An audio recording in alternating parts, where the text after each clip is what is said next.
ഭർത്താവിന് തൻ്റെ ഭാര്യയെ മരണാനന്തരം കാണാൻ പറ്റുമോ? അതുപോലെ തന്നെ തിരിച്ചിങ്ങോട്ടും കാണാൻ പറ്റുമോ? ഒരു സ്നേഹചുംബനം ആ നെറ്റിത്തടത്തിൽ അർപ്പിക്കാൻ പാടില്ലേ എന്നൊക്കെയുള്ള ചർച്ചകൾ. ഞാൻ ഈ അടുത്ത ദിവസം സോഷ്യൽ മീഡിയയിലൂടെ ഫേസ്ബുക്കിൽ ഒരു പോസ്റ്റും അതുമായി ബന്ധപ്പെട്ടുകൊണ്ടുള്ള ചർച്ചയും കാണാനിടയായതുകൊണ്ടാണ് ഇക്കാര്യം പ്രത്യേകം എടുത്തു പറയുന്നത്. അതിൽ വന്ന ഒരു കമന്റ്, മരണപ്പെട്ട ഭർത്താവിന് അവസാനമായി നെറ്റിയിൽ ഒരു ചുംബനം നൽകാൻ പോലും അനുവാദം നൽകാത്ത പിന്തിരിപ്പൻ ദീനീ വക്താക്കൾ, മയ്യത്തിൻ്റെ ഉതുമുറിയുമത്രേ. ഇത് FB-യിൽ വന്ന ഒരു കമന്റാണ്. നോക്കണം സഹോദരങ്ങളെ, ഇങ്ങനെ പലരും അനുഭവങ്ങൾ പറയുന്നുണ്ട്. അതായത് ഭർത്താവ് മരിച്ചു കിടക്കുകയാണ്, ആ ഭർത്താവിൻ്റെ നെറ്റിത്തടത്തിൽ ഭാര്യക്കൊന്നു പോയി അവസാന ചുംബനം സമ്മതിക്കുന്നില്ല. തിരിച്ചിങ്ങോട്ടും ഭാര്യ മരണപ്പെട്ട് കിടക്കുകയാണ്, ആ ഭർത്താവിന് ആ ഭാര്യയെ അവസാനമായി ഒന്ന് ചുംബനം നടത്തുവാനോ ഒരു നോക്ക് കാണുവാൻ പോലുമോ അനുവദിക്കാത്ത വിധത്തിലുള്ള കാര്യങ്ങളൊക്കെ പലയിടങ്ങളിലും നടക്കുന്നു എന്നാണ് അറിയുന്നത്.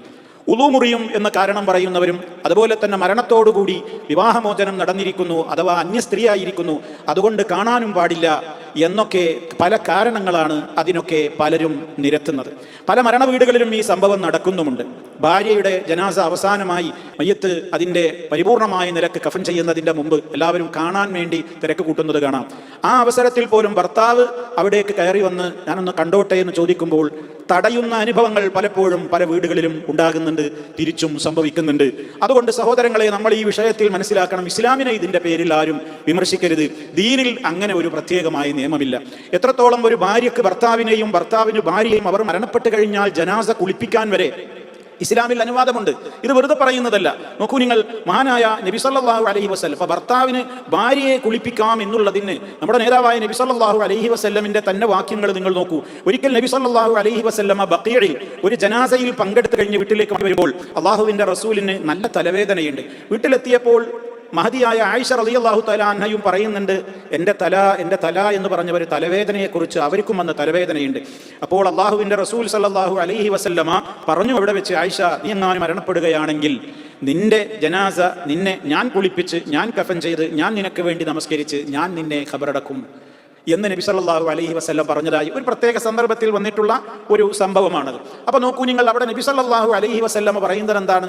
അപ്പോൾ അള്ളാഹുവിൻ്റെ റസൂലാകുന്ന ഭർത്താവ് മഹദിയായ ആയിഷ റളിയല്ലാഹു തആല അൻഹ എന്ന ഭാര്യയോട് പറഞ്ഞതാണത്. ഇതേപോലെ തന്നെ ഇനി നമുക്ക് കാണാൻ സാധിക്കുന്നത് നബി സല്ലല്ലാഹു അലൈഹി വസല്ലമിന്റെ മാത്രം വിഷയത്തിലല്ല, ഫാത്തിമ റളിയല്ലാഹു തആല അൻഹ വസിയത്ത് കൊടുക്കുകയാണ്. എന്തിന്? അൻ യുഗസ്സിലഹ അലി റളിയല്ലാഹു അൻഹു, ഭർത്താവായ അലി റളിയല്ലാഹു അൻഹുവിനോട് ഫാത്തിമ റളിയല്ലാഹു തആല അൻഹ വസിയത്ത് പറയുന്നു, ഞാൻ വഫാത്തായി കഴിഞ്ഞാൽ, ഞാൻ മരണപ്പെട്ട് കഴിഞ്ഞാൽ നിങ്ങൾ എൻ്റെ ജനാസ കുളിപ്പിക്കണം. അപ്രകാരം ചെയ്തു എന്നും നമുക്ക് ചരിത്രത്തിൽ കാണുവാൻ സാധിക്കും. അതേപോലെ തന്നെ സഹോദരങ്ങളെ, മഹാനായ ഈ ഭാര്യമാര് ഭർത്താവിനെ കുളിപ്പിക്കുന്നതുമായി ബന്ധപ്പെട്ടുകൊണ്ട്, ഭാര്യയ്ക്ക് ഭർത്താവിനെ കുളിപ്പിക്കാം. നബി സല്ലല്ലാഹു അലൈഹി വസല്ലമിന്റെ വഫാത്തിന്റെ ശേഷം ഉണ്ടായ കുറേ സംഭവ വികാസങ്ങൾക്ക് ശേഷം മഹദിയായ ആയിഷ റളിയല്ലാഹു തആല അൻഹ പറയുന്ന ഒരു സംഭവമുണ്ട്. അള്ളാഹുവിന്റെ റസൂലിന്റെ ജനാസ ഞങ്ങളല്ലായിരുന്നു കുളിപ്പിച്ചത്, പക്ഷേ ഞങ്ങൾക്ക് കുളിപ്പിക്കാമായിരുന്നു, ഞങ്ങൾ കുളിപ്പിക്കുക തന്നെ ചെയ്യുമായിരുന്നു എന്നിങ്ങനെ അവർ ശേഷം ഒരു പ്രത്യേക സന്ദർഭത്തിൽ അവരുടേതായ ആഗ്രഹം പറയുന്നുണ്ട്. അതിന്റെ അർത്ഥം എന്താണ്? അതിലൊരു തെറ്റല്ല എന്നുള്ളതാണ്. മാത്രമല്ല, അബൂബക്കർ സിദ്ദീഖ് റളിയല്ലാഹു തആല അൻഹു വസിയത്ത് കൊടുത്തു. സ്വന്തം ഭാര്യയായ അസ്മാ ബിൻത് ഉമൈസ്, അസ്മാ റളിയല്ലാഹു തആല അൻഹയോട് വസിയത്ത് കൊടുക്കുകയാണ്, അസ്മാ, ഞാൻ മരണപ്പെട്ട് കഴിഞ്ഞാൽ നീ എൻ്റെ ജനാസ കുളിപ്പിക്കണം. അസ്മാ ബീവിയാണ് അബൂബക്കർ സിദ്ദീഖ് റളിയല്ലാഹു അൻഹുവിന്റെ ജനാസ കുളിപ്പിച്ചത് എന്ന് ചരിത്രം രേഖപ്പെടുത്തുന്നു. അതേപോലെ തന്നെ മഹാനായ സഹാബി അബൂ മൂസൽ അശ്അരി റളിയല്ലാഹു തആല അൻഹു അദ്ദേഹത്തെ കുളിപ്പിച്ചത് അദ്ദേഹത്തിന്റെ ഭാര്യയായ ഉമ്മു അബ്ദില്ല എന്നവരായിരുന്നു എന്ന് ചരിത്രം രേഖപ്പെടുത്തുന്നു. അപ്പൊ അതുകൊണ്ട് തന്നെ ആ നിലക്ക് ഇസ്ലാമിൽ യാതൊരു തകരാറുമില്ല. ഒരു ഭാര്യക്ക് ഭർത്താവിനെ കുളിപ്പിക്കാം, ഭർത്താവിന് ഭാര്യയെ കുളിപ്പിക്കാം. സാധാരണഗതിയിൽ ഒരു ജനാസ കുളിപ്പിക്കുന്നതിന്റെ പൊതുനിയമം ഒരു പുരുഷനെ കുളിപ്പിക്കേണ്ടത് പുരുഷനാണ്, സ്ത്രീയെ കുളിപ്പിക്കേണ്ടത് സ്ത്രീകളാണ്. എന്നാൽ അതിൽ നിന്ന് ഒഴിവാണ് ഭാര്യ ഭർത്താക്കന്മാർ, അവർക്കതിന് അനുവാദമുണ്ട്. ഇത് സഹാബത്തിന്റെ ഇടയിൽ യാതൊരു നിലക്കും അഭിപ്രായ വ്യത്യാസമില്ലാതെ നിലനിന്നിരുന്ന ഒരു കാര്യമായിരുന്നു.